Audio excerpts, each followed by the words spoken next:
इंदौर शहर के मल्हारगंज क्षेत्र में पदस्थ एसीपी विवेक सिंह चौहान को ग्वालियर में पदस्थ रहने के दौरान डकैतों से मुठभेड़ और उनके एनकाउंटर के बाद मिलने वाले राष्ट्रपति वीरता पुरस्कार के लिए 21 साल का इंतजार करना पड़ा, जहां जबलपुर हाईकोर्ट के आदेश के बाद उन्हें राष्ट्रपति पुरस्कार दिए जाने के आदेश जारी किए गए हैं। दरअसल 21 साल पहले 2003 में डकैतों से मुठभेड़ करने पर तत्कालीन उप निरीक्षक और इंदौर के मल्हारगंज इलाके में पदस्थ एसीपी विवेक सिंह चौहान को राष्ट्रपति के वीरता पदक दिए जाने की अनुशंसा केंद्र सरकार से की गई थी, जहां अवार्ड न मिलने के बाद चौहान ने हक का मेडल हासिल करने के लिए हाईकोर्ट का रुख किया था। हाईकोर्ट ने अपने आदेश में सरकार को निर्देश दिया कि 1 माह में पुलिस ऑफिसर को राष्ट्रपति का वीरता पदक प्रदान किया जाए।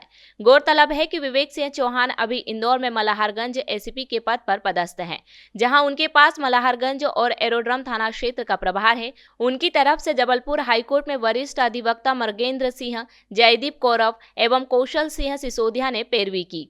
चौहान के वकील मृगेंद्र सिंह ने बताया कि 24 जून 2003 को ग्वालियर जिले के घाटी गांव थाना क्षेत्र अंतर्गत डांडा खिड़क के जंगल में विवेक सिंह चौहान की डकैतों से मुठभेड़ हुई थी और विवेक सिंह ने डकैतों को खदेड़ा था तथा अकेले अपने साथी होमगार्ड के साथ 2 डकैतों को मार गिराया था। वे भी गंभीर रूप से घायल हो गए थे। उनके साहस को देखते हुए राज्य सरकार द्वारा राष्ट्रपति पुलिस पदक की अनुशंसा की गई थी। राज्य सरकार के अनुशंसा के बावजूद केंद्र ने कोई निर्णय नहीं लिया तो सिंह ने हाईकोर्ट का रुख किया, जहां माननीय हाईकोर्ट ने विवेक सिंह चौहान के पक्ष में फैसला सुनाते हुए 1 महीने में वीरता पुरस्कार दिए जाने के आदेश जारी किए हैं।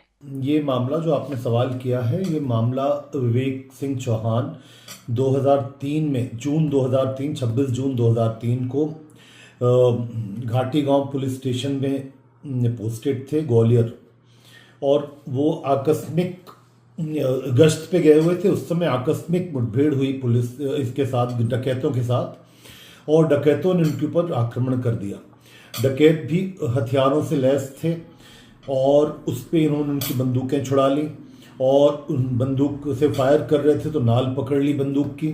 और उसके बाद जब डकैतों के भी हथियार गिर गए, इनकी भी सर्विस रिवॉल्वर गिर गई थी। फिर इन्होंने सर्विस रिवॉल्वर उठा के जब डकैत इनको अपनी जान पे खतरा दिखा तब इन्होंने दोनों डकैतों को ढेर किया। और रात की बात है, रात में फिर जब फोर्स आई तब तक ये उनकी डेड बॉडीज़ के साथ बैठे रहे और फिर उसके बाद सवेरे सारी कार्रवाई हुई। रात में ही कार्रवाई शुरू हो गई होगी मेरे ख्याल से। तो उसके बाद इनका दोनों चीज़ें, आउट ऑफ टर्न प्रमोशन और gallantry award of the president,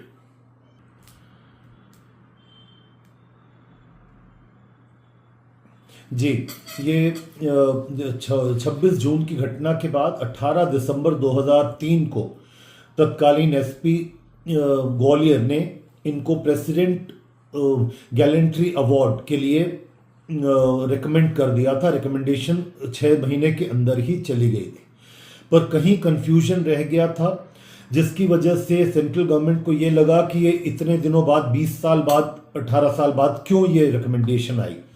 तो उस बात को स्टेट गवर्नमेंट ने क्लैरिफाई किया था भी पिछली डेट पे, क्या डेट थी, 9 जून को स्टेट गवर्नमेंट ने अपना रिप्लाई फाइल करके पेश किया और उन्होंने बताया कि हमने 6 महीने के अंदर ही रिकमेंडेशन भेज दी थी। तो कहीं कंफ्यूजन की वजह से ये नहीं हो पाया, नहीं तो ये अवार्ड इनको 20 साल 21 साल पहले ही मिल जाता। और उसकी वजह से इन्हें कोर्ट की शरण में जाना पड़ा और माननीय न्यायालय ने पूरी बातें सुनने के बाद, सारे तथ्यों को देखकर यह स्पष्ट आदेश दिया है कि 1 माह के भीतर इन्हें राष्ट्रपति गैलेंट्री अवार्ड के मेडल से सुशोभित किया जाए। ये मेरे लिए बड़ा गर्व का विषय है कि मेरे कर्तव्य को मेरे वरिष्ठ अधिकारियों, विभाग, माननीय उच्च न्यायालय द्वारा जो है पहचान की गई है और मैं इसके लिए सभी का बहुत धन्यवाद ज्ञापित करता हूँ। धन्यवाद। लंबा समय लगा इस पूरे मामले को लेकर के, सर क्या कहना चाहिए? कुछ कन्फ्यूज़न की वजह से विलम्ब हुआ होगा, किंतु चूँकि मेरे वरिष्ठ अधिकारी और विभाग और मेरे जो माननीय उच्च न्यायालय है, मैं उसके लिए बहुत बहुत धन्यवाद ज्ञापित करता हूँ। और ये मेरे लिए बड़ा गर्व का विषय है कि उनके द्वारा मेरे कर्तव्य की जो है पहचान की गई है। सर अभी कमिश्नर साहब भी यहाँ पर मौजूद थे, उन्होंने भी आपको बधाई दी, किसी के साथ में आपको ये सब वरिष्ठ अधिकारियों के लिए मेरे लिए बड़ा वो हर्ष का और गर्व का विषय है कि जो सभी लोग मुझे मेरे कर्तव्य के प्रति अच्छे कार्य के लिए बधाई दिए।